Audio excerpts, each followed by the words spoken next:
Tay! Itay! Tay! Abay, ano ba nangyayari sa'yo, Poldo? Kung makasigaw kay dinig mo pa ginahabol na 10 halimaw. Si Buboy po, Tay. Nasaan po siya? Gusto ko siya makausap. Hindi ko alam kung nasa ng batang yon.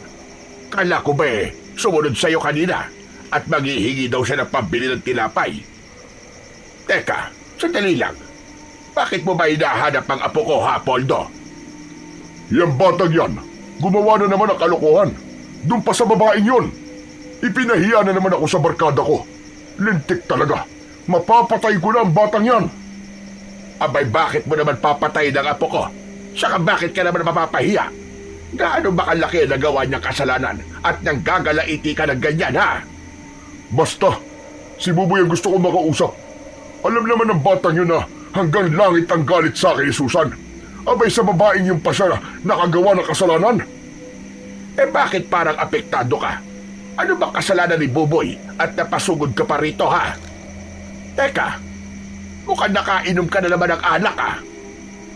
Hindi, nasa babatang yun, Tay. Alam kong itinatago niyo na siya.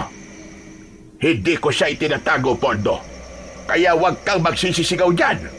Ako na lang ang bahalang kumausap sa apo ko. Sige na. Hindi po. Ako ang kakausap sa kanya. Wala akong tiwala sa inyo. Hindi siya matatakot sa inyo. Buboy! Buboy! Nasa kang bata ka! Lumabas ka! Huwag mo akong pagtaguan! Ako na nga lang ang kakausap kay Buboy.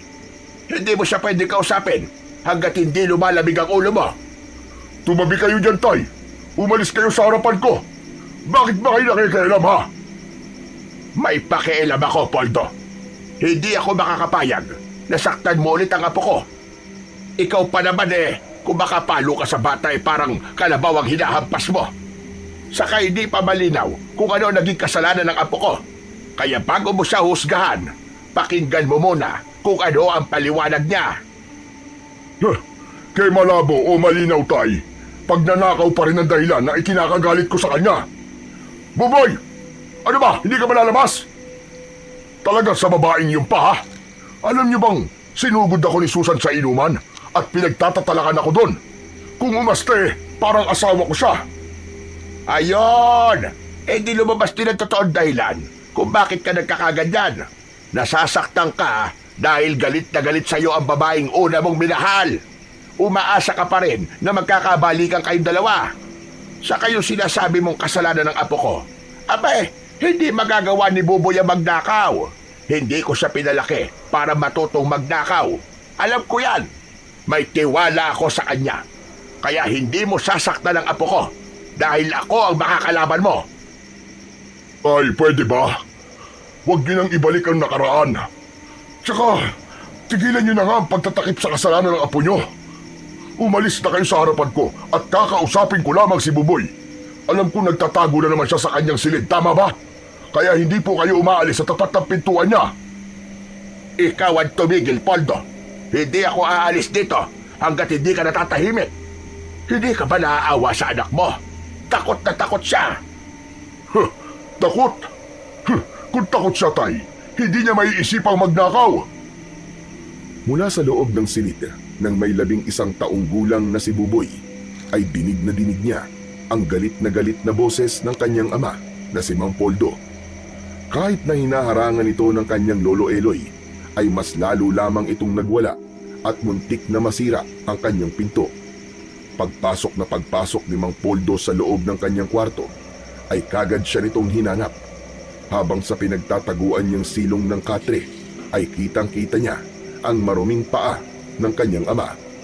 Halatang tumakbo ito pauwi sa kanilang bahay. Kung ayaw mo masaktan, Buboy, lumabas ka na sa pinagtataguan mo. Huwag mo nang hintayin na ako pa makahanap sa'yo. Ano? Hindi ka ba lalabas dyan? Ayoko sa lahat yung pinagtataguan ako. Mas lalong isiniksik ni Buboy ang kanyang katawan sa silong ng katre. Nanginginig ang buo niyang kalamnan nang dahil sa takot. Hindi niya malaman kung ano ang kanyang gagawin. Kung paano siyang magpapaliwanag sa kanyang ama. Wala siyang kasalanan sa pagkawala ng alagang ibong kalaw ni Aling Susan. Dagta lang ng langka ang kanyang kinuha at wala ng iba. Ang dagta ng langka ay ginagamit para gumawa ng patda o panghuli sa mga ibon. Ibinabalot ang dagta ng langka sa maliit na sanga ng kahoy bago lalagyan ito ng pangati o pangakit sa ibon para dumapo sa patibong. At si Aling Susan lang ang may puno ng langka sa kanilang baryo.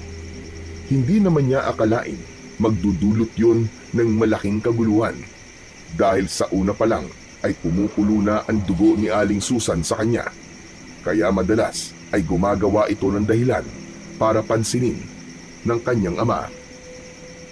Kahit mahirap lang sila ay hindi niya naisip na magnakaw ng gamit ng iba, lalo na kung ito ay tungkol sa ibon dahil marunong siyang manghuli nun. Kung nakita niya lang sana si Isko na kanyang kaibigan, kahit papano ay may magtatanggol sa kanya. Hindi niya akalain na bigla itong mawawala.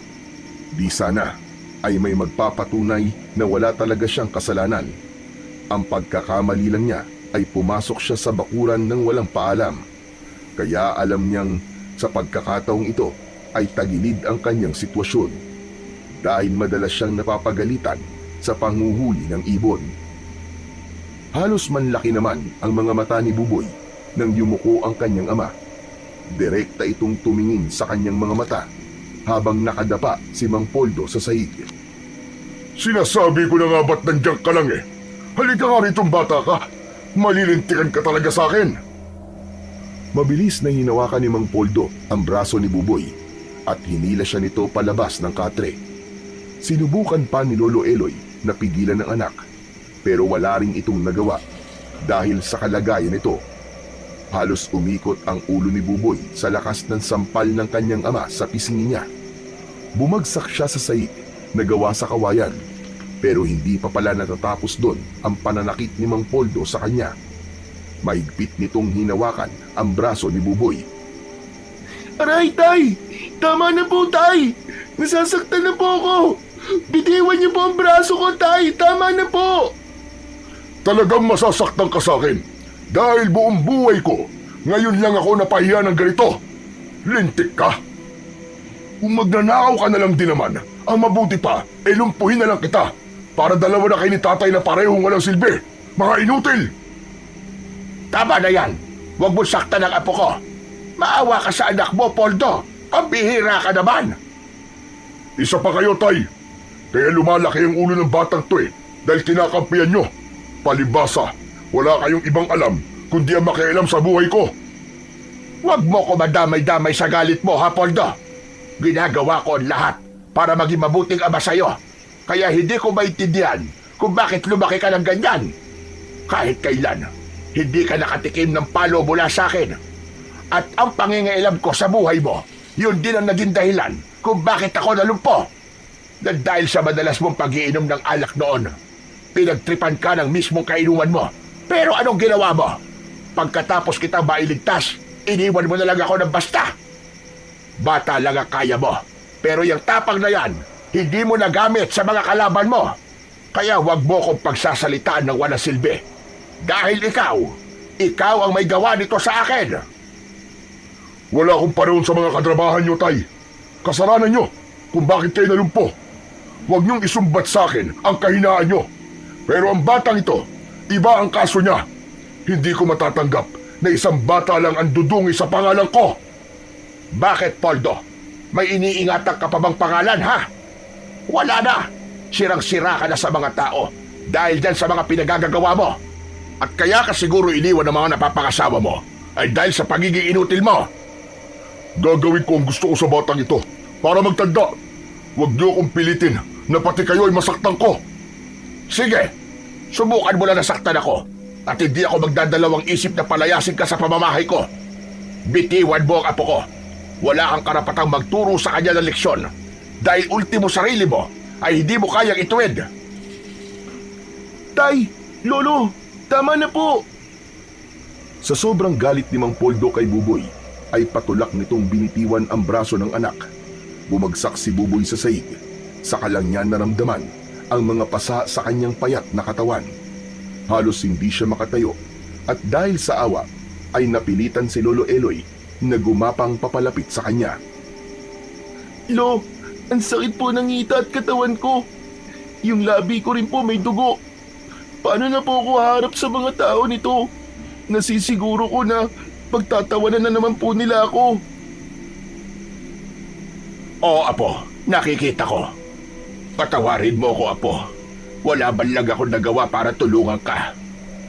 Diyos ko, Buboy. Apo ko.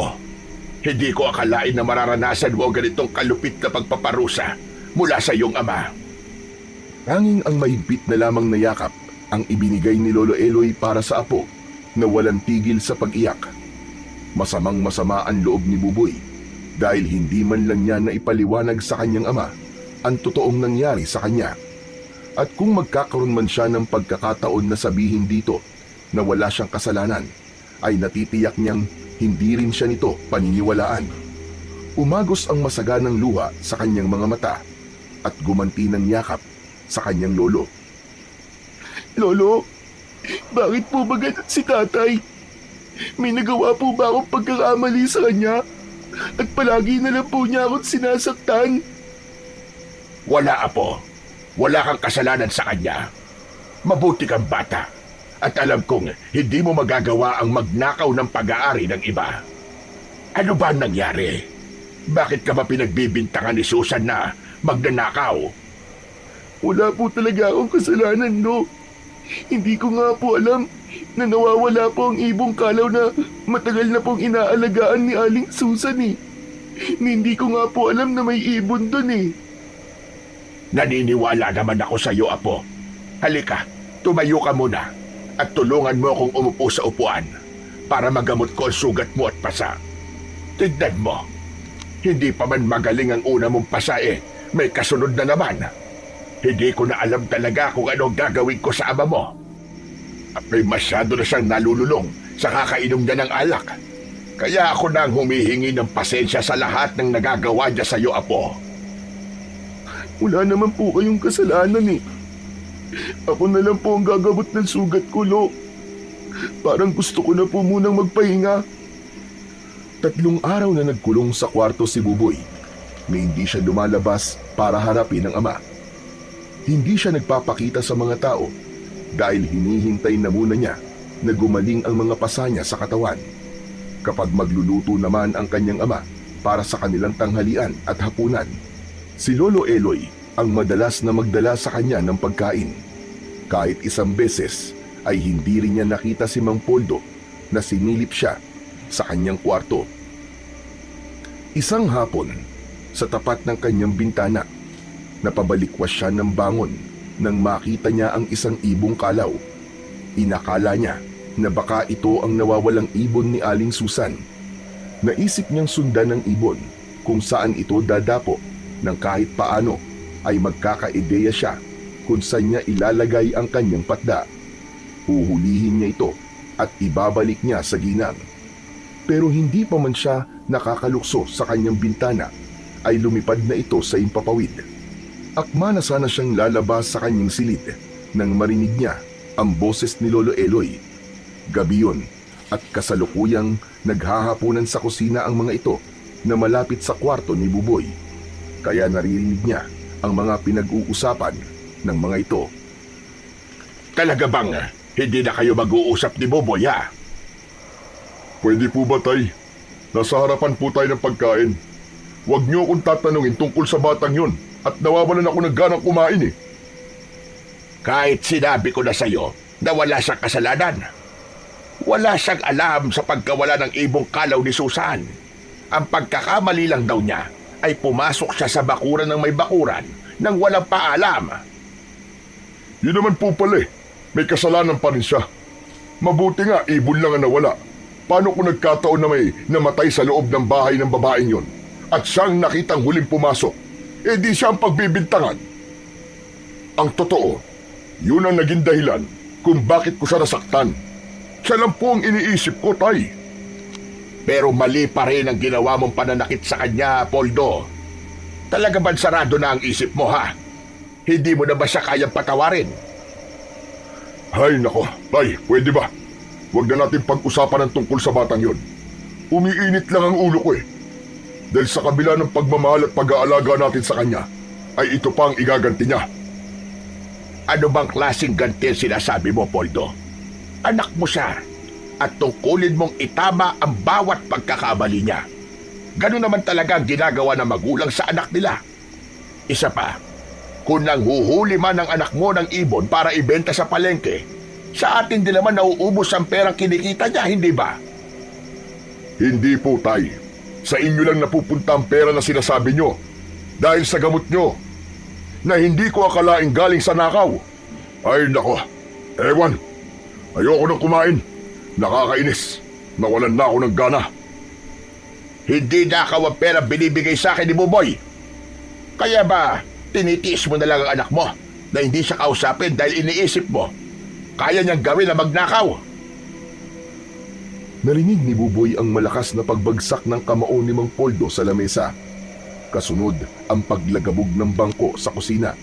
Kaya naman, napilitan siyang lumabas para kausapin ang kanyang ama. Kahit sarado na ang isip nito sa magiging paliwanag niya, kailangan niya nang iparinig sa ama ang kanyang panig. Kaya lang, hindi pa man siya tuluyang nakakalabas ng pintuan ng kanyang silid, ay narinig na niya ang malakas na boses ng kanyang ama habang kausap pa rin ito ang matanda. Hindi ko anak si Buboy. Sawang-sawa na ako sa pangungulit nyo. Huwag niyong kalimutan na hindi ko siya totoong anak, Tay. At yan ang dapat na isiksik nyo sa isip nyo. Poldo, hinaan mo ang boses mo at baka marinig ka ni Buboy. Eh ano naman kung marinig niya? Dapat na niyang malaman ang katotohanan na hindi ko siya tunay na anak para malaman niya kung saan siya dapat lumugar. Tila nanigas ang buong katawan ni Buboy sa kanyang mga narinig mula sa kanyang ama. Ang dating masasakit niyang pasa at sugat ay parang muling sumariwa. Walang kasing sakit na parang kakapusin siya ng hininga. Pati ang pagpatak ng kanyang luha mula sa kanyang mga mata ay nagmistulang tinik na bumabaon sa kanyang lalamunan.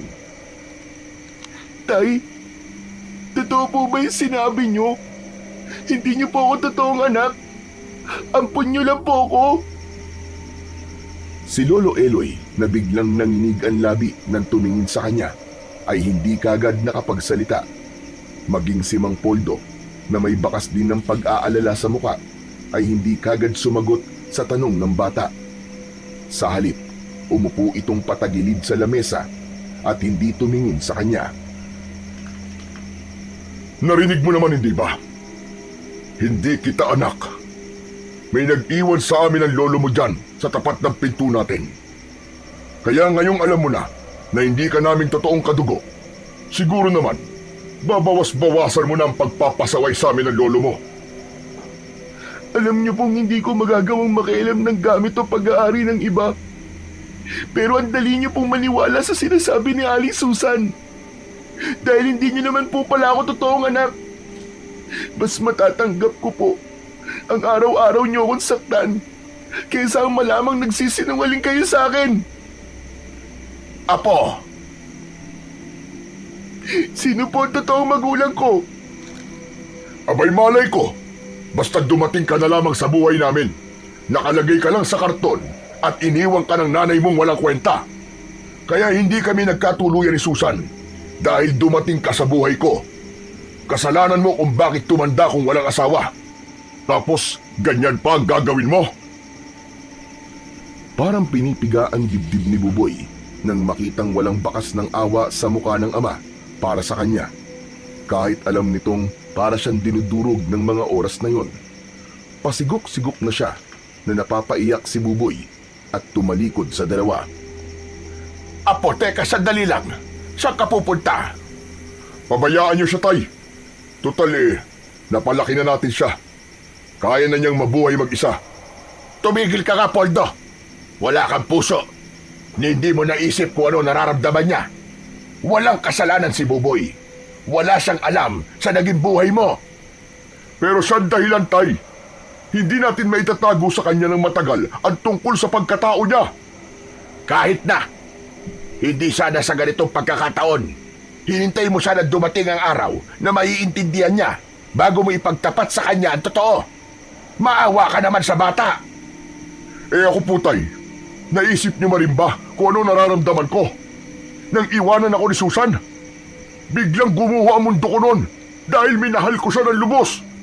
At nang dahil sa batang yan, iniisip niyang niloko ko siya na nagkaroon ako ng anak sa ibang babae. Pagkatapos sasabihin niyo sa akin, nakaawaan ko siya. Aba, yun ang hindi ko mararamdaman sa batang yan. Hindi na hinintay ni Buboy na marinig ang iba pang sasabihin ng kanyang ama.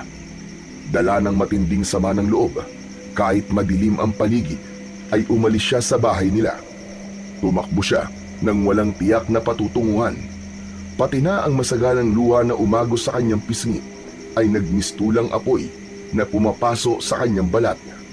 Hindi niya namalayan na malayo na pala ang nararating niya. Nakarating siya sa gitnang kagubatan na kung saan tanging ang liwanag lang ng sikat ng buwan ang nagsisilbi niyang tanglaw para makita ang daan. Dala ng pagod ay nagpahinga siya sa putol na sanga ng kahoy.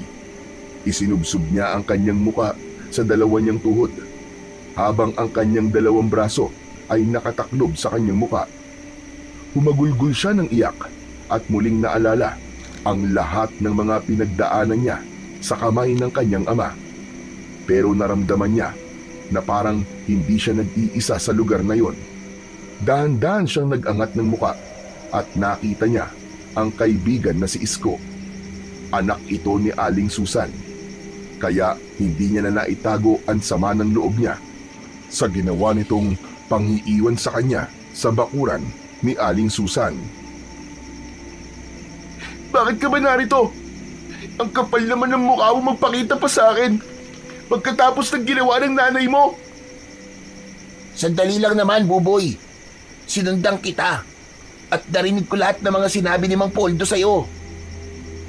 Hindi kita kailangan dito, Isko. Kaya umalis ka na sa harapan ko. Pati ba sa akin magagalit ka na? Hindi mo man lang ba pakikinggan ang paliwanag ko? Akala ko ba magkaibigan tayo? Kaibigan? Bakit?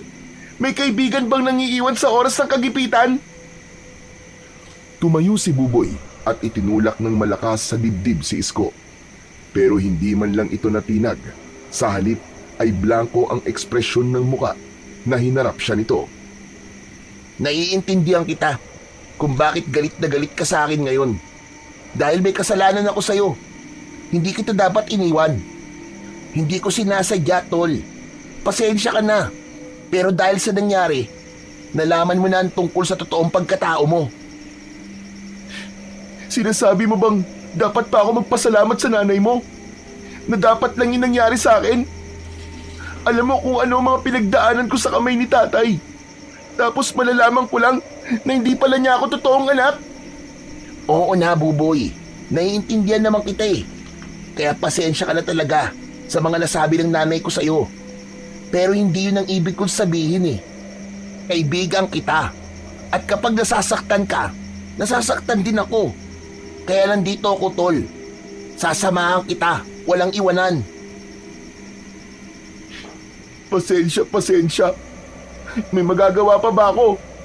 Heto nga oh. Hindi ko nga alam kung bakit ako dito napunta. Ikaw naman eh. Bakit naman kasi dito mo pa naisipan tumakbo? Pero teka, sandali lang.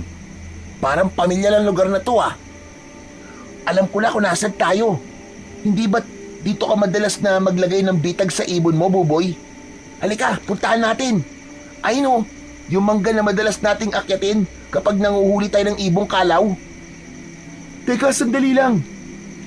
Tara na, lapitan natin yung puno ng mangga. Tignan natin kung may nahuli kang ibon sa bitag mo.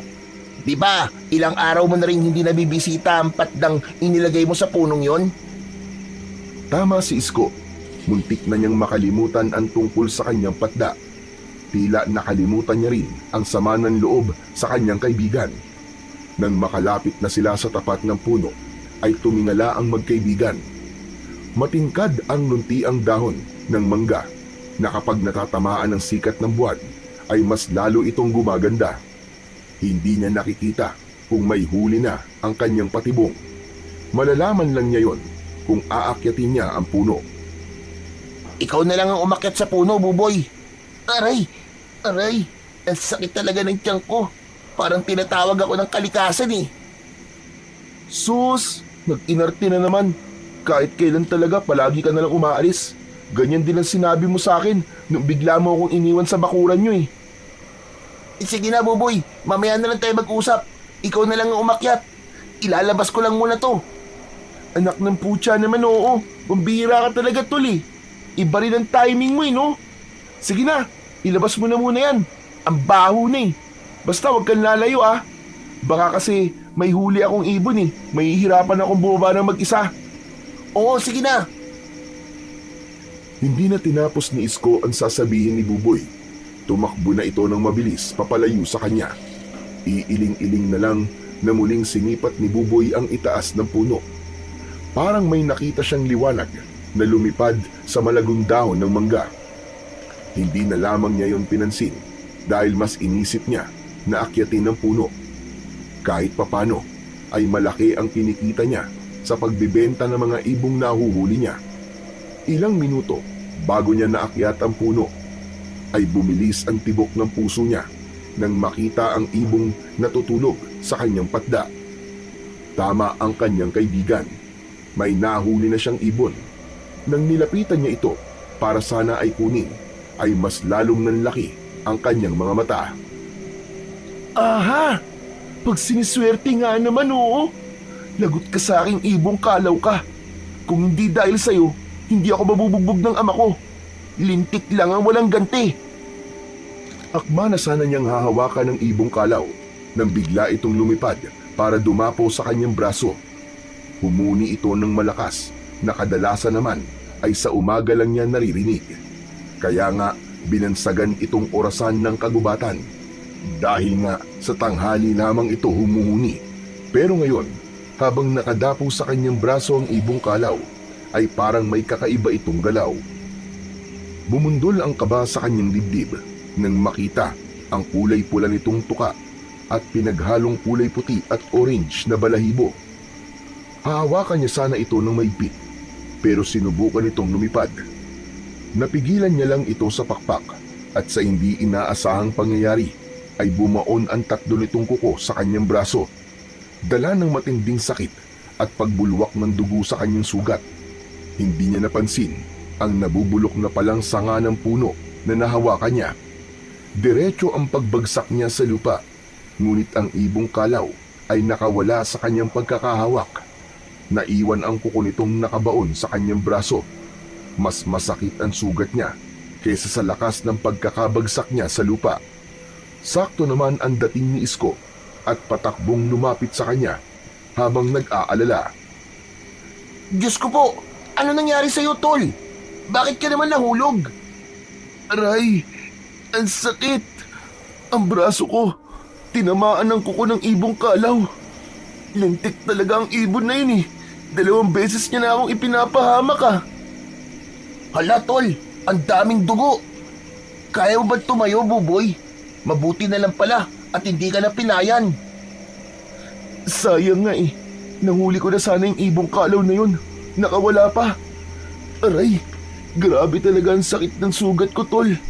Bakit ba? Parang hinahabol yata ako ng kamalasan ngayon. Aray ko, aray. Tulungan mo nga akong tumayo. O sige, kumapit ka sa braso ko. Yung walang sugat ang ikapit mo. Mabuti na lang at hindi malala ang pagkakabagsak mo.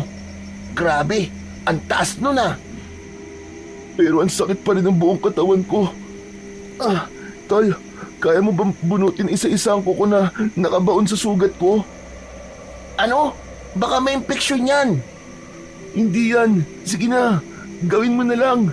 Ang sakit talaga eh. Akma na sanang bubunutin ni Isko ang kuko na nakabaon sa braso ni Buboy nang biglang mas tumindi ang pananakit ng sugat niya. Parang may kung anong bagay ang nag-iinit sa loob ng kanyang kalamnan. Aray! Aray ko! Huwag mo nang tanggalin, Tol! Ang sakit talaga! Tama na, wag! Siguro ay mas kailangan nating uwi na muna sa inyo para madala ka sa ospital. Hindi, ayoko. Hindi na ako uuwi sa amin. Hindi ko na kaya makasama pa ang tatay ko. Pero paano naman si Lolo Eloy? Tsaka paano ka? Kaya ko to, Isko. Bahala na. Basta, hindi ko pa kayang umuwi sa bahay namin. O sige, ikaw ang bahala. Ay teka, may alam akong lugar na pwede natin puntahan para magamot kagad ang mga sugat mo. Doon sa kuweba na nakita natin noong nakaraang araw. O sige, mabuti pa nga, Isko. Pumunta na tayo doon. Muling tinignan ni Buboy ang hawak niyang braso habang mabilis ang kanilang paglalakad. Samantalang si Isko naman ay panay ang linga sa paligid na para bang meron itong hinahanap. Pero nakakailang hakbang pa lang sila nang bigla silang nakarinig ng sunod-sunod na alulong ng asong gubat. At dahil doon ay mas lalo silang nagmadali sa kanilang paglalakad. Pakiramdam ni Buboy ay merong mga nilalang na nakatingin sa kanilang dalawa ni Isko. Pero bigla silang napatigil sa paglalakad nang harangan sila ng 4 na mababangis na asong gubat. Mapupula ang mga mata at umaangil na parang asong nauulol. Ikinakaskas din ng mga ito ang unahang paa sa lupa sa kadahan-dahang humahakbang papalapit sa kanila. Isko! Isko! Ano mga nilalang na yan? Sa palagay ko, mga aswang sila, tol. Dahil mapupula ang kanilang mga mata. Siguro, naamoy nila ang dugo sa sugat mo. Itinago ni Buboy ang kanyang braso sa kanyang likod at paatras silang humahakbang papalayo sa mga asong gubat na patuloy naman ang paglapit sa kanila. Tumutulo ang laway na nakalabas pa ang malalagari nitong mga ngipin. Habang hindi nila inaalis ang paningin sa mga nilalang na unti-unting pumapalibot sa kanilang kinaroroonan. Nakatingin na mga ito sa hawak na braso ni Buboy. Ilang saglit pa ay lumitaw na rin ang ilang mga asong gubat na nagtatago sa mga puno. Naku po, Diyos ko. Mukhang tama nga ako. Hinaharangan nila tayo dahil sa sugat mo, Buboy. Kung ganon, ay kailangan natin tumakbo para makalayo tayo sa kanila. Anong gagawin natin, Isko? Mukhang parami sila ng parami. Wala tayong ibang gagawin, Buboy, kundi ang tumakbo at iwasan ang mga kagat nila. Matindi ang epekto ng laway ng mga aswang, lalo na kung nasaan nyo silang asong gubat. Hindi kaya nalipasan lang ng gutom ang mga yan? Baka hindi sila mga aswang, Isko. Aswang sila, Buboy. Nakakatiyak ako dun. Kaya wag na wag kang papahuli sa kanila. Sigurado ako dyan dahil kaya nilang pataasin ang mga balahibo ko sa katawan. Habang nagsasalita si Isko, ay dahan-dahan namang umaatras ng hakbang si Buboy. Napasulyap siya kay Isko na nanginginig ang mga tuhod ng dahil sa takot. Kitang-kita niya ang mga matatalim na mga tingin ipinupukol sa kanila ng mga asong gubat. Ang ipinagtataka lang nila ay kung bakit hindi pa sila inaatake ng mga ito ng kagat na para bang may hinihintay pang mga kasama.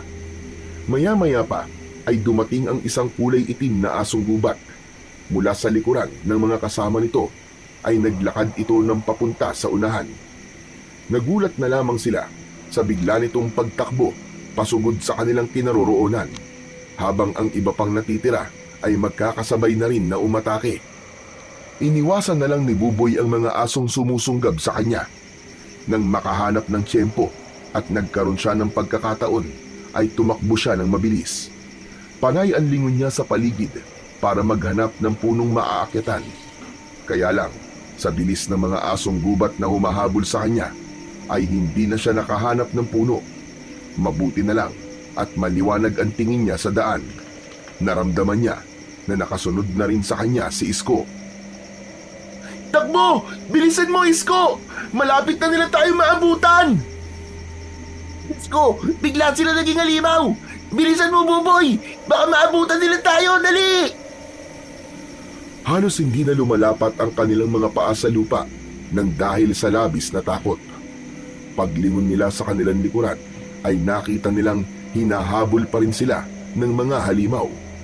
Habang tumatakbo ay naririnig din nila ang malalakas na tahol ng mga asong gubat. Tila nag-aagawan pa ang mga ito sa paghabol sa kanila.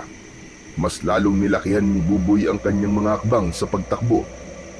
Madalas din ang kanyang paglingon sa kanyang huling dinaanan, lalo pa at nagkahiwalay na silang dalawa ni Isko. Kitang-kita niya na hinabol na rin ito ng mga asong gubat, kaya't hindi niya napansin ang isa pang nilalang na nakaabang sa kanilang unahan. Isko! Isko, nasan ka, Isko? Saktong pagharap niya ay bumangga siya sa dibdib ng nilalang na nakatayo sa kanyang harapan. Sa lakas ng pagkakabangga niya ay tumalsik siya sa puno at bumagsak sa lupa. Halos mapaigik siya sa sobrang sakit dahil naipit niya ang kanyang brasong may sugat. Pinilit niyang tumayo na halos maluwa sa matinding kirot. Narinig niya ang malakas na yabag ng paa ni Isko papalapit sa kanyang kinaroroonan. Naramdaman niya ang kamay ni Isko sa kanyang braso.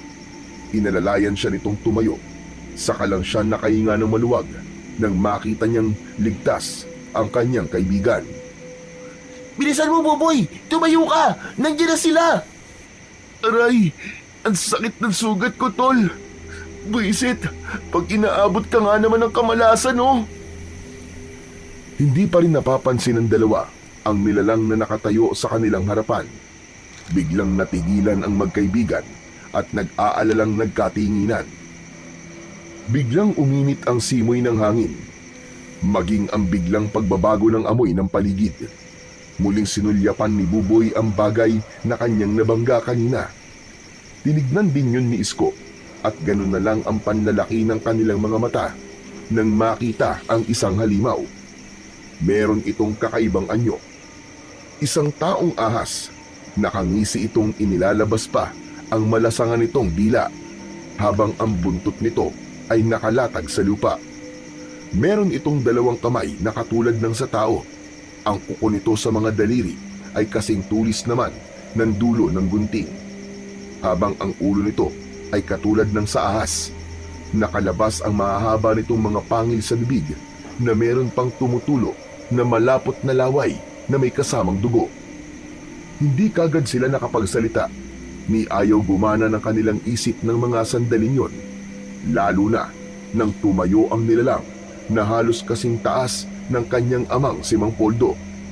Idagdag pa ang pagdating ng mga asong gubat na humahabol sa kanila. Dahan-dahan ang ginawang paglapit ng mga ito sa kanila. Habang nakalawit ang dila, habol ang hininga. Nakaalalay pa rin sa kanya si Isko. Bakas sa mukha nito ang takot. Dumampot si Buboy ng kahoy sa lupa at itinutok yon sa taong ahas na nasa harapan nila. Lumayo kayong mga halimaw kayo! Umalis kayo sa harapan namin! Alis! Umalis kayo! Hindi pa man natatapos magsalita si Buboy ay biglang hinampas ng buntot ng taong ahas si Isko. Dahilan para matumba ito pasadsad sa lupa, habang si Buboy naman ay biglang nilingkis ang kanyang katawan ng buntot ng ahas. Saka iniharap sa mukha nito. Dito niya nakita ang nakakatakot na itsura ng nilalang. Ibinuka nito ang bibig sa mukha niya, kaya naman nalanghap niya ang mabaho nitong hininga. Sabay kagat sa kanyang brasong pinagbaunan ng kuko ng ibong kalaw. Halos mapasigaw siya sa sobrang sakit ng pagbaon ng pangil nito. Pero mabilis din itong nabawi ang pagkakatuklaw sa kanya dahil parang napaso ito sa kukong nakabaon sa kamay niya.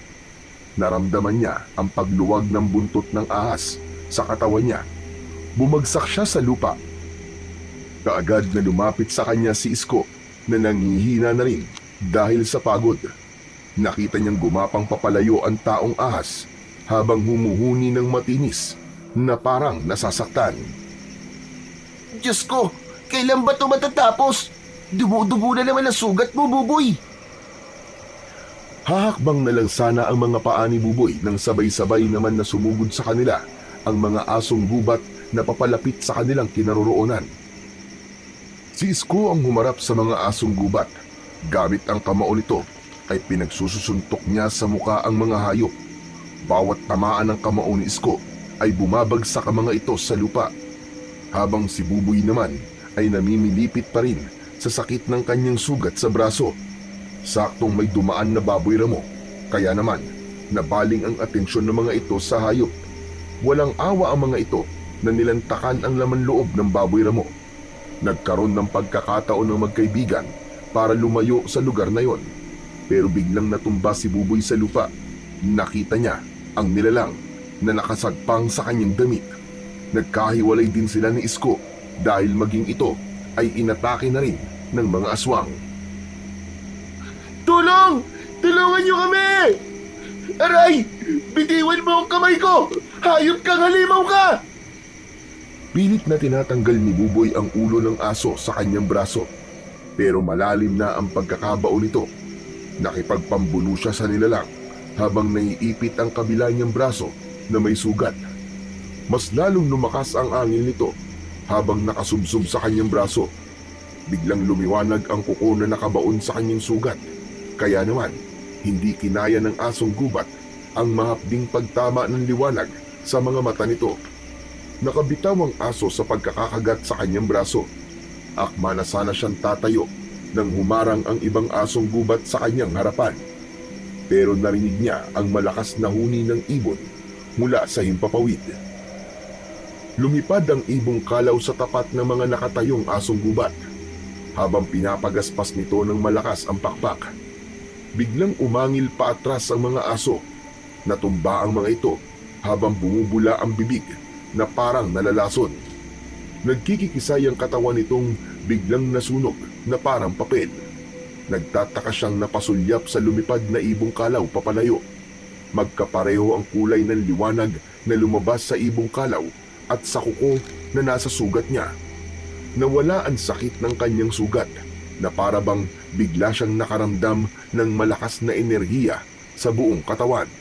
Dahan-dahan siyang tumayo at hinanap si Isko. Isko! Isko, nasan ka na? Isko! Tol! Nandito ako! Tulungan mo ako! Humakbang papalapit si Buboy sa likod ng puno ng nara. Doon niya nakita ang kanyang kaibigang si Isko. Nanghihina itong gumapang papalapit sa kanya. Inalalayan niya itong tumayo. Saka lang niya napansin ang isang asong gubat na nauna nang bumagsak sa lupa kanina dahil sa liwanag na nanggaling sa kanyang sugat. Nakita niya ang epekto ng liwanag sa aso dahil meron dugo na lumabas sa bibig at ilong nito. Muli niyang sinulyapan si Isko. Pangiwi-ngiwi ang muka na napatayo ito. Nagkatinginan silang dalawa nang makita ang kulay puting asong gubat na natira sa mga kasamahan nito ay hindi na sumubok na sumugod. Sa halip, bahag ang buntot na kumaripas ito ng takbo papalayo sa kanilang dalawa hanggang sa maglaho ito sa madilim na bahagi ng kakahuyan. Iniligtas ako ng ibon at ng kuko na nakabaon sa braso ko, tol. Ano kaya ang bagay na to? Bakit kaya bigla na lang nagkaroon ng liwanag ang kuko na nakabaon sa sugat ko? Siguro ay dahil pag-aari yan ng kakaibang ibong kalaw na nahuli mo. Pero kailangan na muna natin magamot kagad ng mga sugat mo, tol. Biglang nakaramdam ng pananakit ng ulo si Buboy. Dahilan para bumagsak siya sa lupa. Kasabay ng walang tigil na pagtibok-tibok ng kanyang laman na parabang unti-unting nasusunog ang kanyang balat. Kailangan natin magamot ka, Buboy. Yun lang ang huling narinig ni Buboy mula kay Isko. Dala ng matinding sakit at pagod, nawalan na ng malay si Buboy. Malakas na tunog nang nag-uumpugang mga bato ang nagpagising kay Buboy. Dahan-dahan niyang iminulat ang kanyang mga mata. Nakita niya si Isko na abala sa pagdidikdik ng dahon ng bayabas na igagamot nito sa kanyang mga sugat.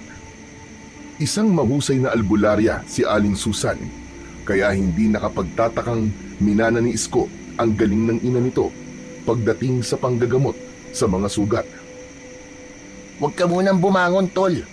Hindi pa kita nagagamot eh. Malakas ang kutob kong kumalat na ang laso ng kamandag ng halimaw na unang umatake sa'yo. Idagdag pa ang kagat ng asong nauulol.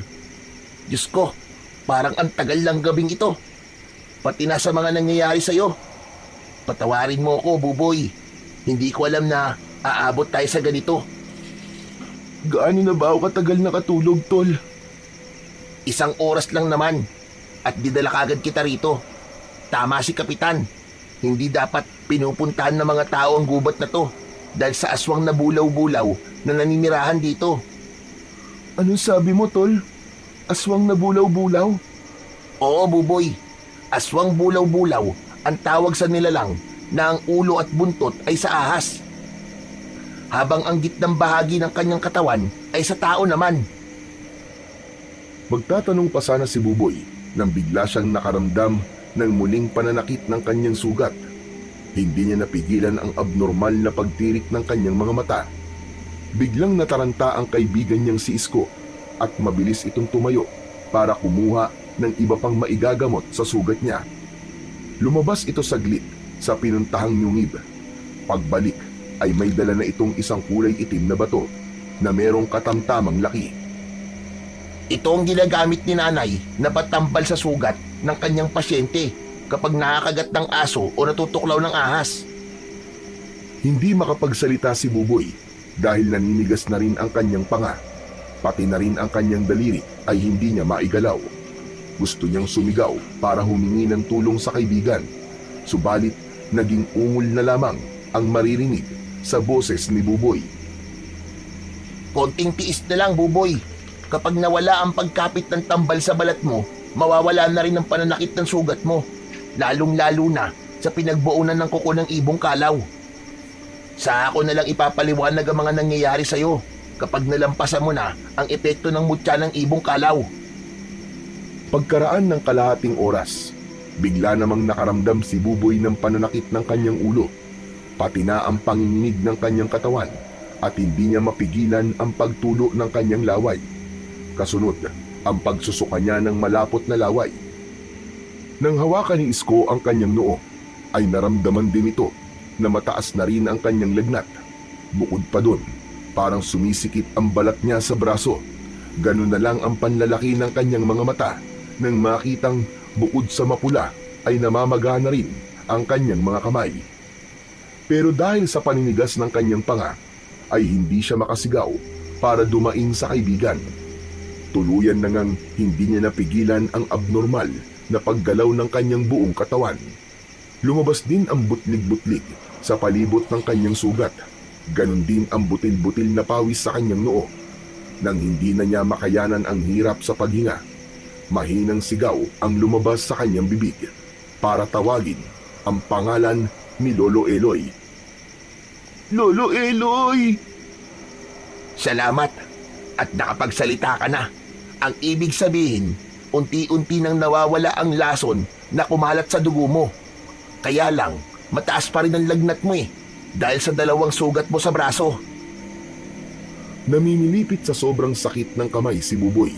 Idagdag pa ang kanyang ulo na parang pinupukpok ng matigas na martilyo.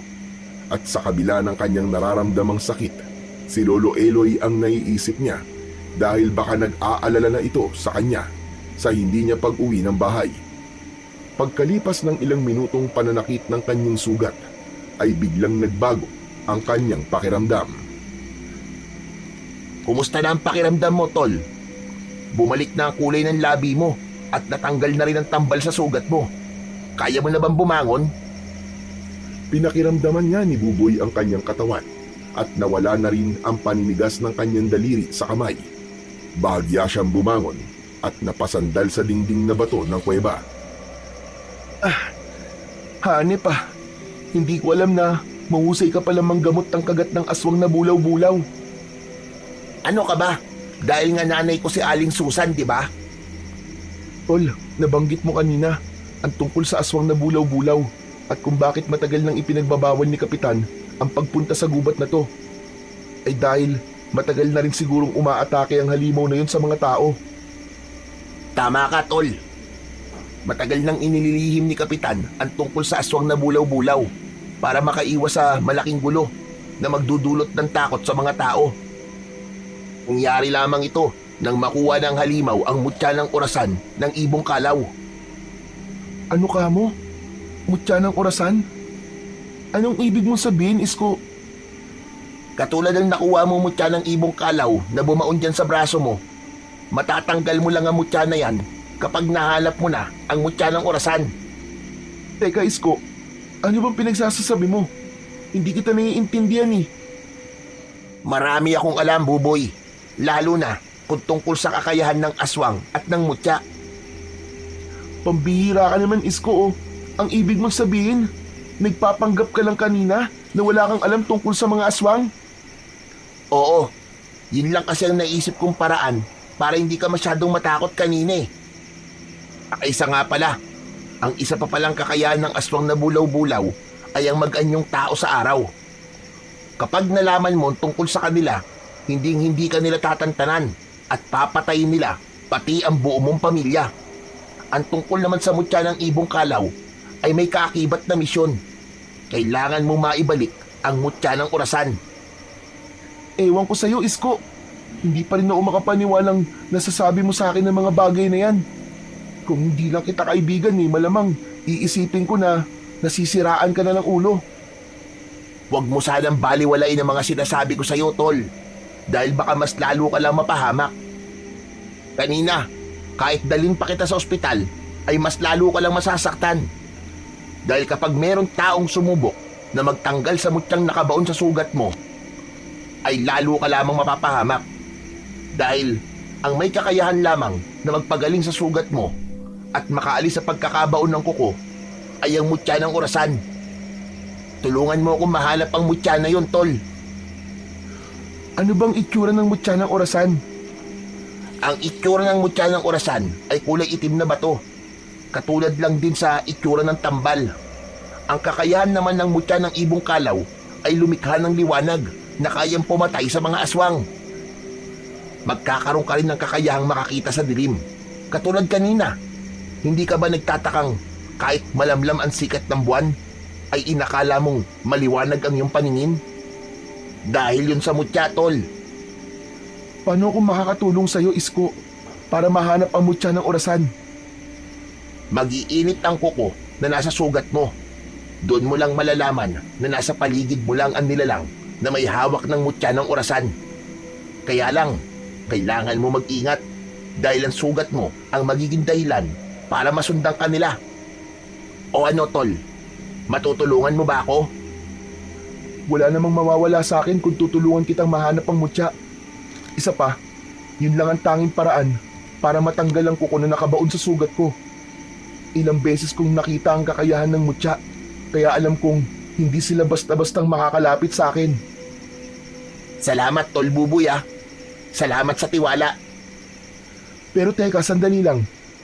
Bakit mo alam ang tungkol sa mutya?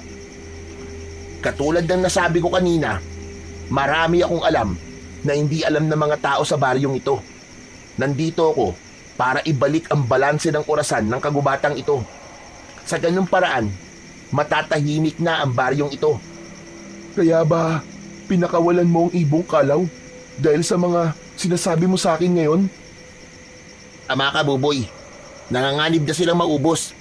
At alam kong ginagamit nilang ibon na yon ng aking ina sa panggagamot niya. Sana ay sa atin na lamang ang tungkol sa misyong kong ito ha. Sana ay wala nang ibang makakaalam bukod sa ating dalawa. Oo naman, ligtas ang sekreto natin. Teka, Isko, kung may mutya, ano naman ang sandatang magagamit ko laban sa mga aswang na bulaw-bulaw? Nagmamadaling tumayo si Isko at lumapit sa nag-iisang halaman na nakatayo sa bukana ng yungib. Yumuko ang kaibigan niya at kinuha ang isang bagay na nababalutan ng plastik. Ibinigay nito ang bagay na yun sa kanya at nang buksan niya yun ay isang uri ng tirador ang tumambad sa kanyang paningin. Meron itong kulay pulang goma.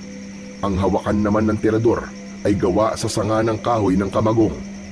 Kaya alam niyang matibay yun dahil ito rin ang ginagamit na yantok ng ibang manunugis ng aswang. Nang hawakan niya ang armas, ay napatingin ulit siya sa muka ng kaibigang si Isko. Tila nag-ibang tao ito sa kanyang paningin dahil hindi pa rin siya makapaniwalang marami palang alam ang kaibigan niya tungkol sa mga nilalang na nagtatago sa dilim. Buboy, hindi basta-basta ang bala ng tirador na yan. Ano? Paano hindi basta-basta, Isko? Di ba, bato lang din naman ang ibinabala rito? Hindi kailangan ng bala, Buboy. Dahil merong hindi nakikitang bala ang tirador na ikaw at ang masamang elemento lang ang makakakita. Teka. Nahihiwagaan na talaga ako sa'yo, Isko ah. Parang gusto ko nang isipin na ibang nilalang ka. Ang dami mong alam eh. Lahat ay kakaiba sa'yo.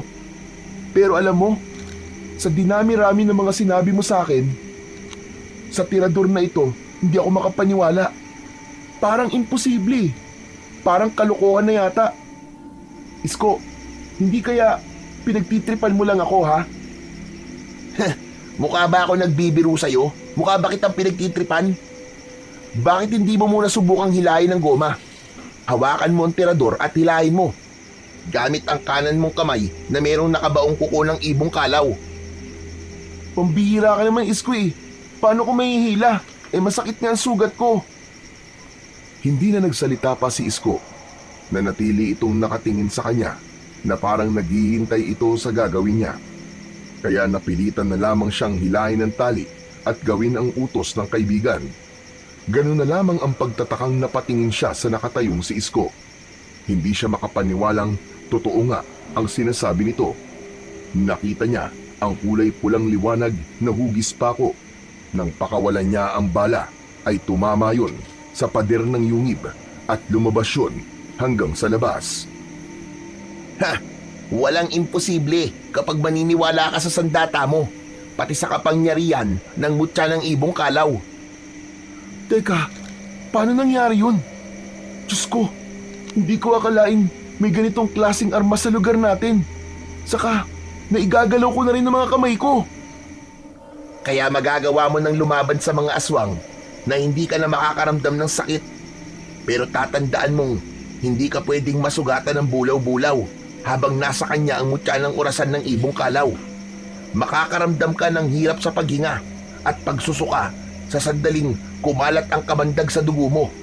Katulad ng nangyari sa'yo kanina. Magagamot mo lang ng tuluyan ang sugat mo kapag nakuha mo na ang mutya ng gabay ng ibong kalaw. Sa ganung paraan, saka lang din mabubuo ang lakas ng mutya ng ibong kalaw. Pagkatapos mag-usap at maihanda ni Buboy ang kanyang sandata, ay sinamahan na siya ni Isko para umuwi sa kanilang bahay. Kaya lang, hindi pa man sila nakakarating sa kanilang bahay nang bigla silang hinarangan ng mga asong ligaw. Hindi talaga sila titigil hanggat hindi nila nakukuha ang mutyang nasa braso mo. Para sa kanila ay isa kang malaking banta sa kanilang lahi at sa pagpapanatili ng pamumuhay nila sa kagubatang ito. Kailangan ka nilang patayin para masolo nila ang kapangyarihan gamit ang ibong kalaw. Kung ganun, para pala kaming nag-aagawan sa mutya. Buhay ang nakataya kapag nagkamali ako. Kaya gagawin ko ang lahat para hindi sila magtagumpay.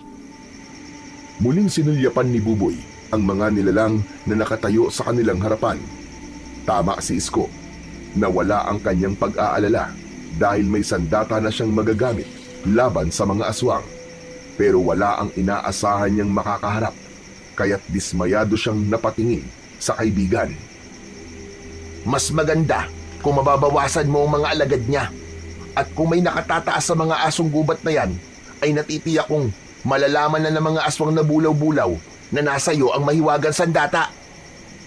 Humakbang paatras si Buboy habang hindi inaalis ang paningin sa mga nilalang na nakatayo sa kanilang harapan. Kitang-kita nila ang pagtulo ng laway ng asong gubat. Mapupula ang mga matang panay ang angil na parang nakakita ng masarap na pagkain. Itinaas niya ang kanyang tirador at biglang umalulong ang kulay puting asong gubat.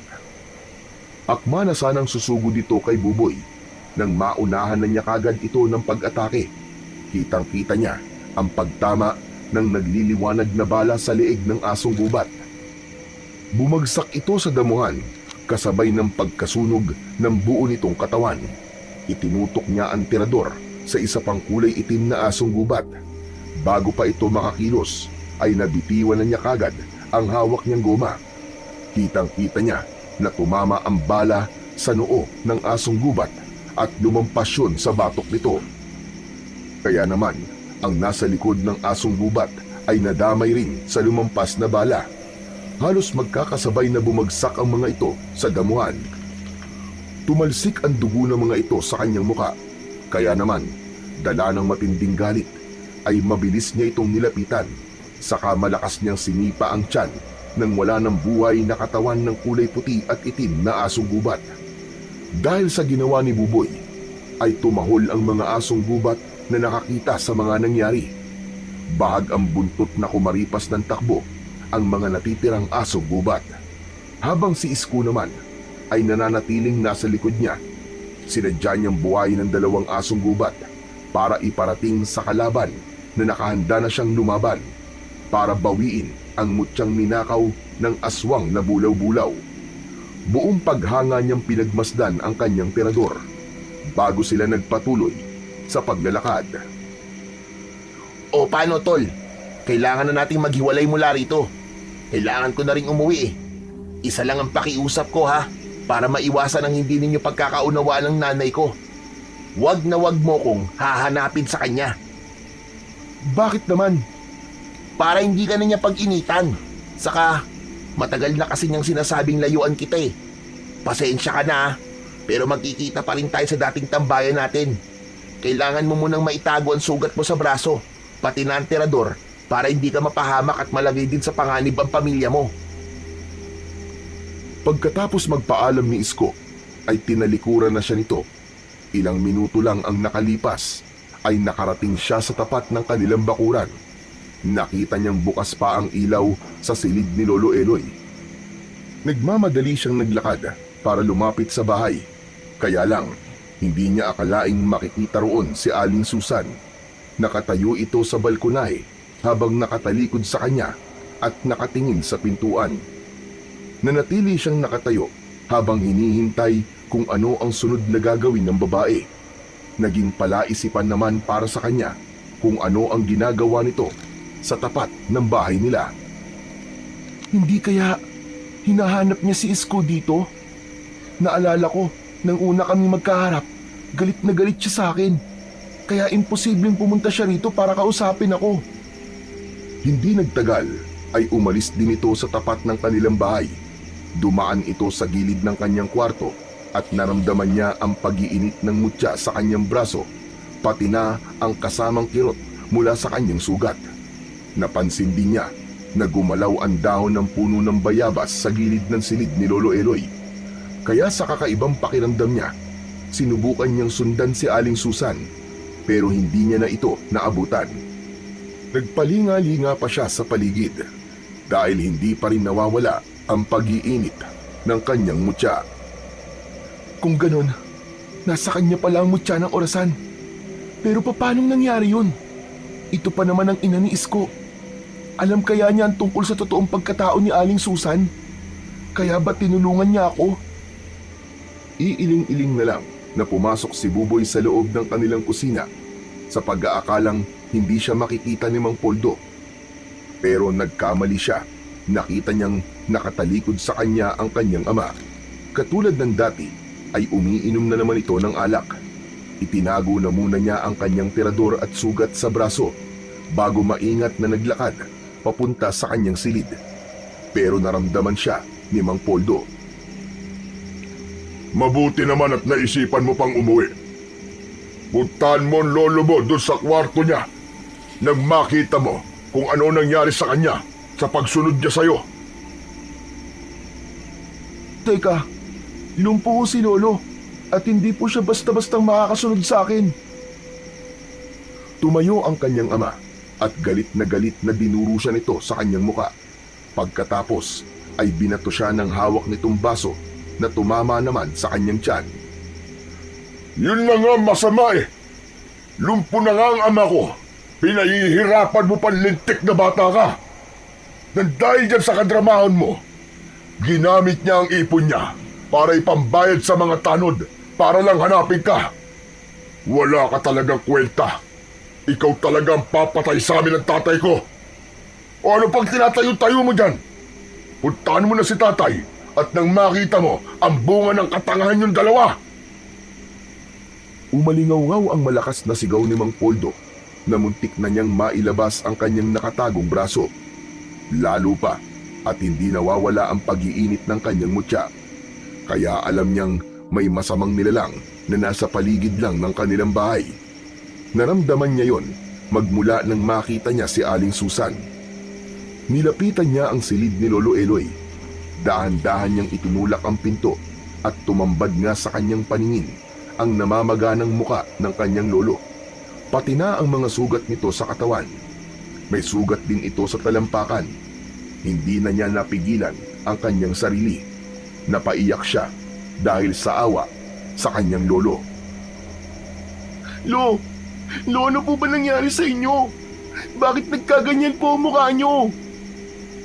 Naramdaman niyang sumunod sa kanya si Mang Poldo. Nakasandal ito sa pinto habang umiinom ng tuba. Sumama ang amoy ng alak sa buong kwarto ng matanda. Nakita mo na kung anong ginawa mo sa tatay ko? Nahulog siya sa balon kanina. Tinulungan lang siya ng mga tanod. Kung may nangyaring masama sa tatay ko, baka mapatay kita. Tay, gaano po ba kalaki ang nagawa kong kasalanan sa inyo? Para pahirapan niyo po ako ng ganito. O ba't sumusobra ka na? Marunong ka na sumagot-sagot sa akin ngayon, ha? Gusto mo bang batuin kita ng bote ng alak para matauhan kang hayop ka? Kanina po, ay binato niyo na po ako ng baso. Ngayon naman po, ay gusto niyong ibato sa akin ng bote ng alak na yan? Sige po, batuin niyo ako. At huwag po kayong titigil hanggat hindi niyo po ako napapatay. O ba't sinusubukan mo ako, ha? Hinahamon mo ba ako, ha, Buboy? Hindi po kita hinahamon, Tay. Napapagod na lang po ako sa pananakit niyo sa akin. Hindi ko po alam kung talagang kasalanan ko po ba nangyayari sa inyo eh. Pero sa tingin ko po, ay mahina kayong lalaki. Duwag kayo, Tay! Hindi na natapos pa ni Buboy ang kanyang mga sasabihin dahil mabilis na siyang nasuntok ng kanyang ama sa muka. Pasadsad siyang bumagsak sa saig, malapit sa mismong tabi ng matanda na hindi makapagsalita dahil sa pamamaga ng muka nito. Nakita ni Mang Poldo ang sugat sa braso ni Buboy, pero nagkunwari itong walang nakita. Sa halip ay nilapitan siya nito at kinelyuhan siya sa leeg. Matigas na ang katawan mo. Dahil malaki ka na, ganun ba? Hindi po kamao ang inaasahan kung tatama sa mukha ko, Tay. Kundi ang boteng sinasabi niyo na ibabato niyo po sa akin. Pero hindi niyo po nagawa dahil duwag po kayo. Patayin niyo na lamang po ako. Simula na magkaisip po ako, ay hindi ko po naramdaman ang pagmamahal ng isang ama. Walang ina na nagmahal sa akin. Si Lolo lang po ang meron ako. Siya lang din ang nasaktan dahil siya lang ang may malasakit sa akin, Tay. Pagod na po ako sa kaiintindi sa inyo. Kaya nakikiusap po ako, patayin niyo na lamang po ako. Sigurado magiging masaya po kayo kapag namatay na po ako. Ayoko na po maging anak niyo. Tila biglang natauhan si Mang Poldo nang bitiwan ito ang kanyang damit. Tumayo ito na hindi tumitingin sa kanyang muka. Narinig ni Buboy ang malakas na hagulgol ng iyak ni Lolo Eloy na nagpupumilit bumangon para lumapit sa kanya. Katulad ng madalas nitong ginagawa kapag sinasaktan siya ng kanyang ama, naalala niyang nakalantad din ang kanyang brasong may sugat. Kaya naman, mabilis siyang tumayo sa sahig bago pa makalapit sa kanya si Lolo Eloy. Nagmamadali siyang pumasok sa loob ng kanyang kwarto. Naisip niya na baka sa mutya na nasa kanyang kamay ay maakit ang masasamang nilalang para atakihin siya at madamay ang matanda. Pagpasok niya sa kanyang silid ay saka lang siya napahagulgol ng iyak. Awang-awa siya kay Lolo Eloy na naririnig pa rin niyang umiiyak sa kabilang silid. Hindi nagtagal ay narinig naman niya ang pagtilaok ng mga manok, indikasyong malapit nang sumapit ang umaga. Hindi niya namalayang nakatulog na pala siya nang may sama ng loob sa kanyang ama. Kinabukasan ay napabalikwas ng bangon si Buboy nang maramdaman niya ang pag-iinit ng kanyang mutya. Hinawakan niya ang kanyang sugat sa braso habang magaan ng paa na lumapit siya sa pintuan. Paglabas niya ng kanyang kwarto ay nilapitan niya ang silid ng matanda. Nakita niyang nakahiga ito ng patagilid sa kanya. Kaya naman nilapitan niya ito at ginising. Lolo? Lolo? Buboy! Buboy, apo ko! Natigilan si Buboy nang makitang wala na ang pamamaga ng mukha ng Lolo Eloy niya. Maging ang mga sugat nito sa katawan ay parang mabilis na gumaling. Inalalayan niya itong bumangon at pinasandal sa dingding. Lo, ano po bang nangyari sa inyo? Nag-alala kasi ako sa iyo, apo. Alam ko na wala kang ibang mapupuntahan. Isa pa, magulo ang isip mo dahil sa mga nangyari. Patawarin mo ako, apo. Pero mahal ka namin ng tatay mo. Para sa akin, totoo kitang apo. Kaya huwag mong kalilimutan ang mga sinasabi ko sa iyo. Pero Lo, sino po ang gumamot sa mga sugat nyo? Ang tatay mo mismo, apo. Pinainom niya ako ng apdo na sawa, kaya mabilis na nawala ang pananakit na sugat ko. Huwag ka na mag-alala.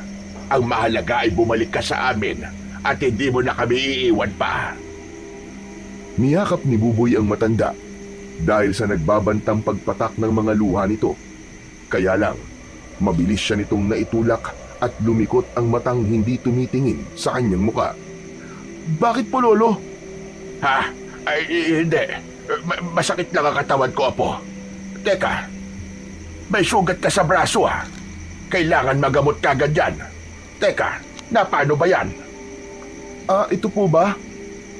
Madilim po kasi kagabi. Hindi ko po napansin yung kahoy. Kaya naman po, bumagsak po ako sa lupa. Tumama po itong braso ko sa matulis na kahoy na nakaharang po sa babagsakan ko.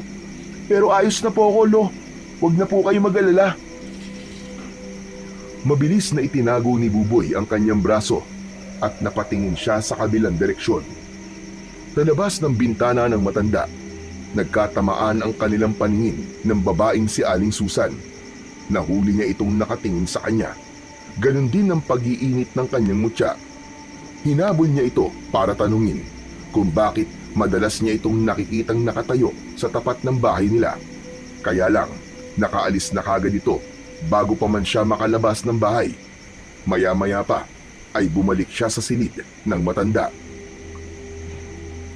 Lolo, alam niyo po bang may aswang po na bulaw-bulaw sa lugar na ito?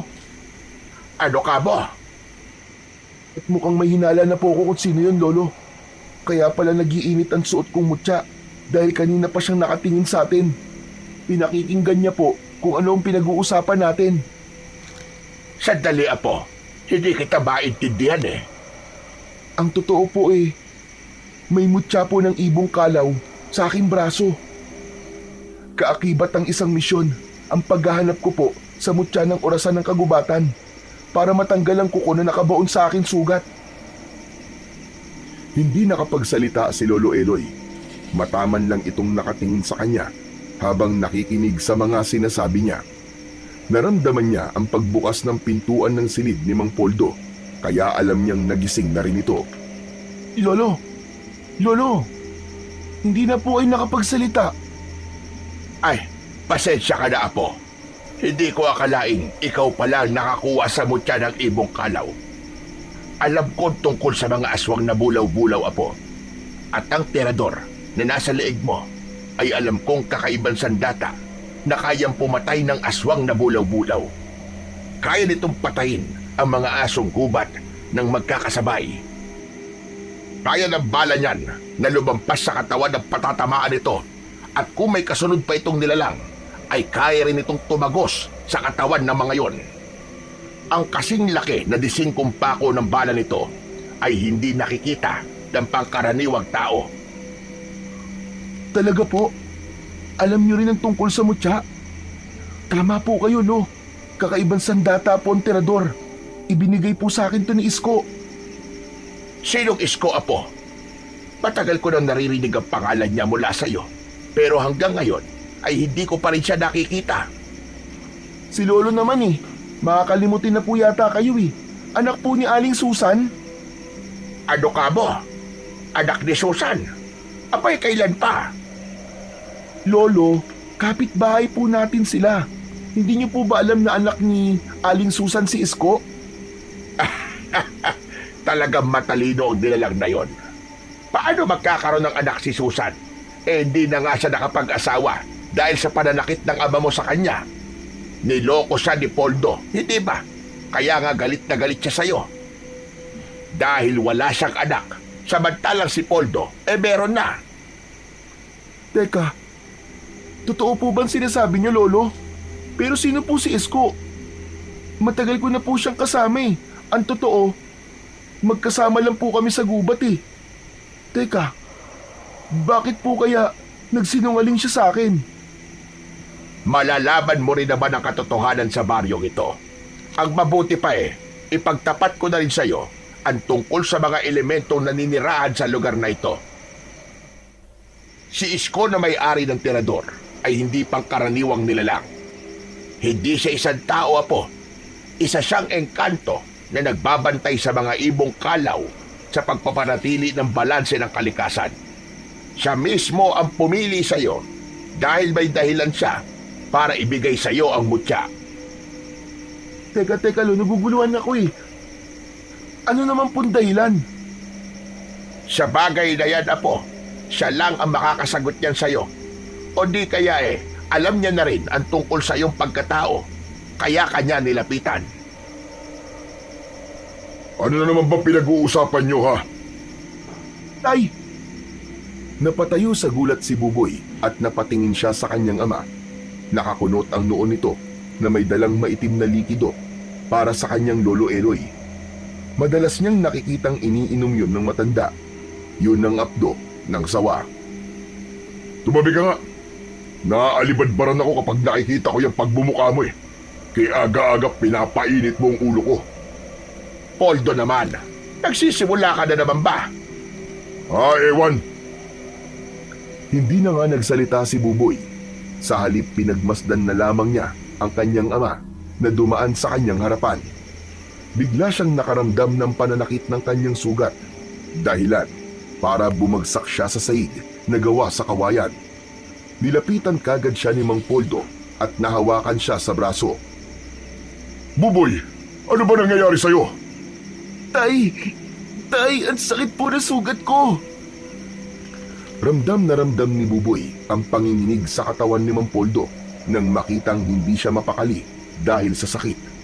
Binuwat siya ng kanyang ama at inihiga sa katre sa katabi ni Lolo Eloy.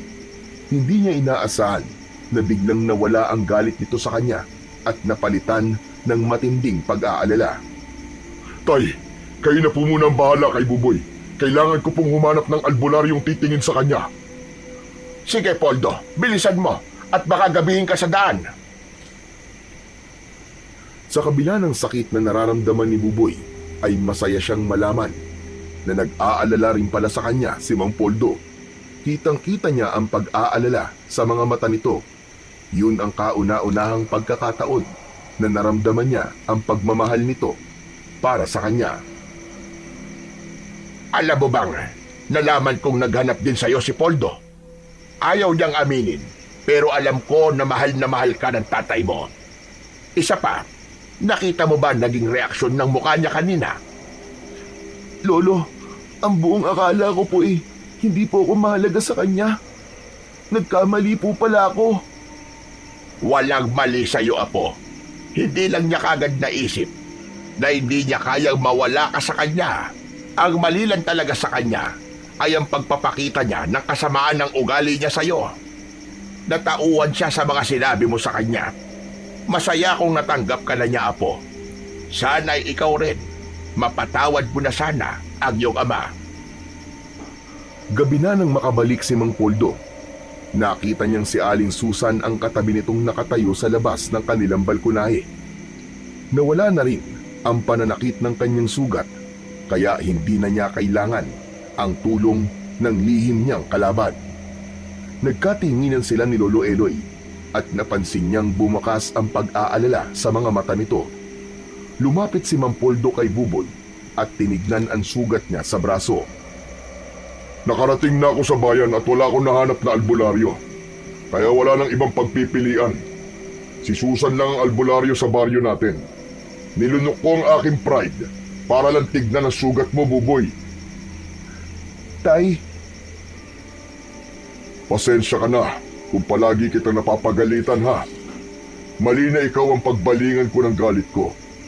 Dahil wala kang kasalanan sa mga nangyari sa amin ni Susan. Poldo, paano mo nadala si Susan dito? Siya po ang unang lumapit sa akin, Tay. Humingi na rin po siya ng tawad sa akin. Biruin nyo, 11 taon na po nakakalipas. Panahon na siguro para kalimutan ang tungkol sa naging dahilan ng paghihiwalay namin noon. Nakangisi ang babae habang nakatingin kay Buboy. Bumaba ang paningin nito sa sugat niya sa braso, kasabay ng muling pag-iinit ng kanyang mutya. Si Lolo Eloy naman ang kaagad na nagsalita. Hindi mo siya dapat dinala rito, Poldo. Bakit naman po, Tay? Tinapos na po namin ang galit namin sa isa't isa. Tanggap na po namin na hindi kami para sa isa't isa. Tay, tignan niyo po siya! Mabilis na lumingon si Mampoldo sa gawin ni Aling Susan at hindi nila akalaing hindi na nito pinatagal ang pagkukunwari. Kaagad itong nagpalit ng anyo bilang isang taong ahas. Tay, isa siyang aswang na bulaw-bulaw! Kasunod ng alulong ng mga asong gubat sa labas ng kanilang bahay. Paatras na humakbang si Mampoldo at Buboy, habang si Lolo Eloy naman ay hindi na umalis sa kinauupuan nito. Inihanda ni Buboy ang kanyang tirador. Hinila niya yon at kaagad niyang pinatamaan ng bala ang muka ni Aling Susan. Pero naiwasan nito ang bala at sinunggaban ng tuklaw ang kanyang ama. Mabuti na lang at ang braso niya ang iniharang niya sa bibig nito. Dahil sa pagliwanag ng mutya sa kanyang braso, tumilapon ng alimaw sa labas ng kanilang balkonahe. Sinundan niya ito hanggang sa labas. Doon niya nakita ang mga asong gubat na alagad ng aswang na bulaw-bulaw. Mabilis na bumangon ang aswang at muli siyang inatake. Nahagip siya ng paghagupit nito ng buntot sa kanyang katawan. Bumagsak siya ng pasadsad sa lupa. Buboy! Mag-iingat ka, anak! Sigaw ng kanyang ama habang nakatayo ito sa pintuan. Ito naman ang binalingan ng mga asong gubat, kaya mabilis siyang bumangon para iligtas ang kanyang ama. 3 beses niyang pinakawalan ang bala ng kanyang tirador. Isa-isang bumagsak ang mga asong gubat sa lupa. Bumubula ang mga bibig at nagsusuka ng dugo. Lumabas din ang dugo ng mga ito sa tenga at ilong. Kaya naman, malakas na humuni ng masakit sa tenga ang aswang na bulaw-bulaw dahil sa nakitang husay ni Buboy sa pakikipaglaban. Maya-maya pa ay ito naman ang sumugod sa kinatatayuan ni Buboy na agad din naman niyang naiwasan at pinatamaan niya ito ng kanyang bala ng tirador sa leeg. Pero nakailag ulit ito. Hindi niya inaasahan na gaganti ito, kaya't hindi niya naiwasan ang paglingkis nito sa kanyang katawan. Sabay hagis sa kanya sa kakahuyan. Biglang dumating ang ibong kalaw. Bumaba ito sa lupa at lumapit kay Buboy na parabang inaalalayan siya nitong tumayo. Kasabay ng pagkakaroon nito ng malakas na liwanag. Aray! Pambihira namang kamalasan to! Ang sakit ng likod ko! Pero teka, bakit ganun? Palagi na lamang nagpapakita sa akin ang ibon na to sa tuwing napapahamak ako. Hindi pa man siya nakakaalis sa kanyang kinatatayuan, ay sumugod na naman sa kanya ang aswang na bulaw-bulaw. Sa pagkakataon na yon ay umatake na rin ang maraming asong gubat pasugod sa bahay ni na Lolo Eloy. Lumipad ang ibong kalaw sa impapawid at dumapo yun sa kanilang bubong. Mabilis niyang hinila ang goma para asintahin ng bala niya ang muka ng halimaw. Pero sadyang mabilis ang taong ahas. Mabuti na lang nang bigla itong gumanti ng tuklaw sa kanya ay nagawa niyang makaiwas. Muli niyang pinatamaan ng tirador ang katawan ng aswang na bulaw-bulaw at tinamaan ito ng bala sa buntot. Napasigaw ito sa sobrang sakit at gumapang papalayo sa kanya. Nagtago ito sa kakahuyan. Binalingan niya ng tingin ang kanyang ama na nakikipaglaban na rin sa mga asong gubat sa tulong ng ibong kalaw na walang tigil sa pagkakaroon ng nakakapasong liwanag na kayang pumatay sa mga asong gubat. Mga halimaw kayo! Layuan niyo ang tatay ko! Malakas na hinila niya ang goma ng kanyang tirador. Kitang-kita niya ang bilog na maliwanag na kulay pulang bala nito, saka magkakasunod na pinakawalan niya yon. Bawat bitaw niya ng bala ay isa-isang bumabagsak ang mga asong gubat sa lupa. Tuluyan na ngang nasunog ang mga ito ng liwanag mula sa bala. Anak, ayos ka lang ba? Ayos lang po ako, Tay. Teka, si Lolo po. Nasaktan po ba kayo, Lolo Eloy? Napansin niya si Lolo Eloy na nakaupo lang sa upuang bangko nito. Bakas sa mukha nito ang matinding pag-aalala habang nakatingin sa mga nagkalat na katawan ng asong gubat at sa ibong kalaw na nakadapo naman sa sanga ng bayabas. Ni hindi nito naririnig ang tanong niya. Biglang naramdaman ni Buboy ang pananakit ng kanyang likod. Nakita niya ang aswang na bulaw-bulaw na biglang sumulpot sa kanyang likuran. Nahawakan nito ang kanyang braso at mabilis siyang kinagat sa brasong may mutya ng ibong kalaw. Pero hindi ito nakatagal at agad na bumagsak sa damuhan. Sinipa niya ito sa sikmura na agad na nagpalukot sa katawan nito. Pero mabilis itong bumangon para itong gutom na halimaw na gustong tikman ang dugo ni Buboy. Huwag mo sasaktan ang apo ko! Wala siyang kasalanan sa naging kasalanan ng kanyang ama sa'yo! Hindi pa ba sapat na pinatay mo ang ina ni Buboy? Lolo? Si Susan ang pumatay sa iyong ina, Buboy! Tumayo ang aswang na bulaw-bulaw habang nakalatag ang buntot nito sa lupa. Akma na sana itong aatake para patayin si Buboy. Ngunit bigla siyang nagulat sa nakitang pagbabago sa anyo ni Lolo Eloy. Naging isang mabangis na aswang na bulaw-bulaw din ito.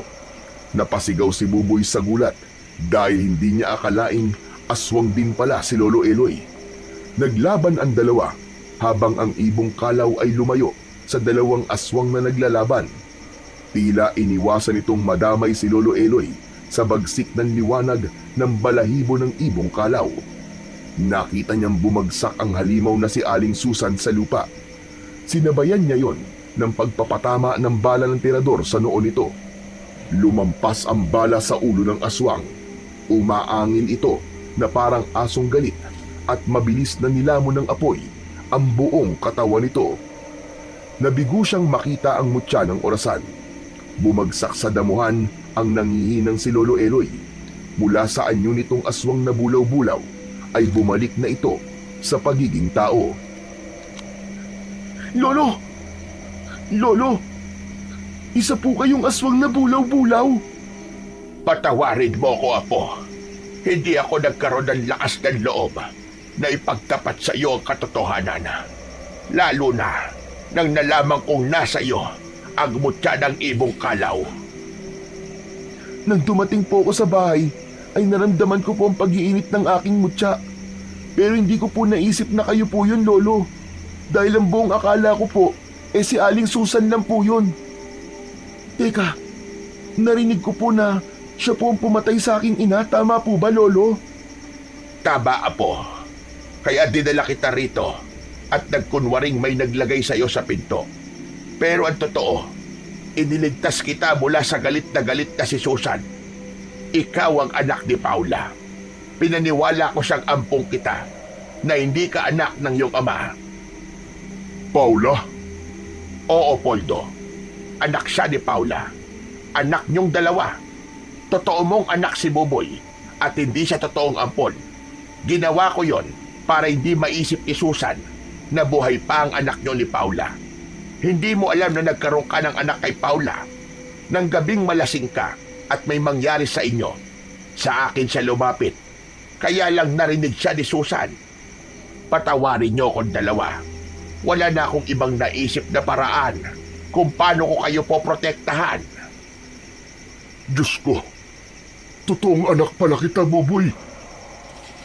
Buboy, patawarin mo ko. Hindi ko alam na anak kita. Ang laki na nagawa kong pagkakamali sa iyo, anak. Hindi ko sinasadya. Ay, ang saya-saya ko po. Totoo niyo po pala akong anak. Nagyakap ang dalawa na may luha sa mga mata, habang si Lolo Poldo naman ay naluluha na rin dahil nagtagumpay siya sa pagprotekta sa apo.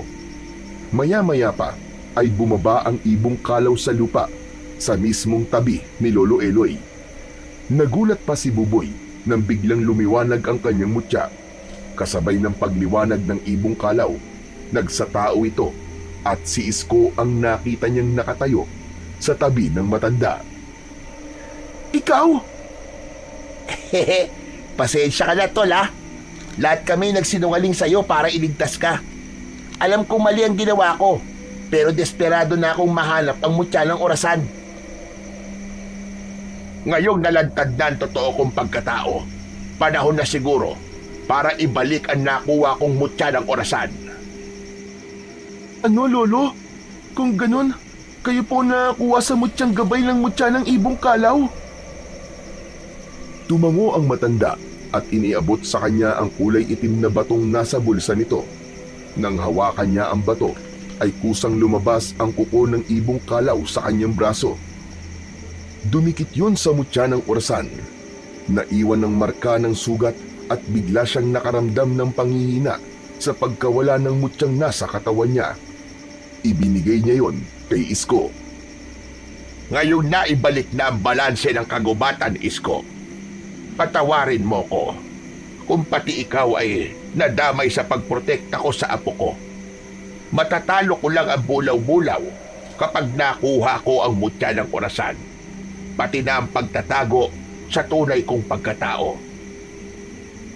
Paano na po kayo ngayong wala na ang mutya ng orasan sa inyo? Tuwing sasapit po ang gabi, ay magiging aswang na bulaw-bulaw po kayo. Kami na po ang bahala sa inyo, Tay. Panahon na po na kami naman ang magprotekta sa inyo. Aalagaan ka po namin ni Buboy, Tay. At sa'yo, Isko, maraming salamat sa lahat ng tulong mo sa aking anak at sa pamilya namin. Napaluwa si Lolo Eloy sa sinabi ng anak, habang si Buboy naman ay hindi pa rin makapaniwala sa mga nangyari. Iniabot ni Buboy ang sandata sa kaibigan niyang si Isko para ibalik ang armas nito. Bilang pasasalamat, niyakap siya nito ng maigpit at kagad na umalis. Nagsaan yung kalaw na ito, lumipad sa impapawid. Dala ang nakuha ni Buboy na mutya ng ibong kalaw. Naibalik na ito sa tunay na may-ari. Magmula ng gabing yon, nagkaroon na ng katahimikan ang buong baryo. Walang nakakaalam sa mga totoong nangyari. Hindi na rin nanguhuli ng ibon si Buboy at ipinagpatuloy niya ang kanyang pag-aaral. Naging masaya sila sa piling ng bulaw-bulaw niyang lolo. Muling narinig sa kabundukan ang masiglang paghuni ng ibong kalaw sa tuwing sumasapit ang tanghali.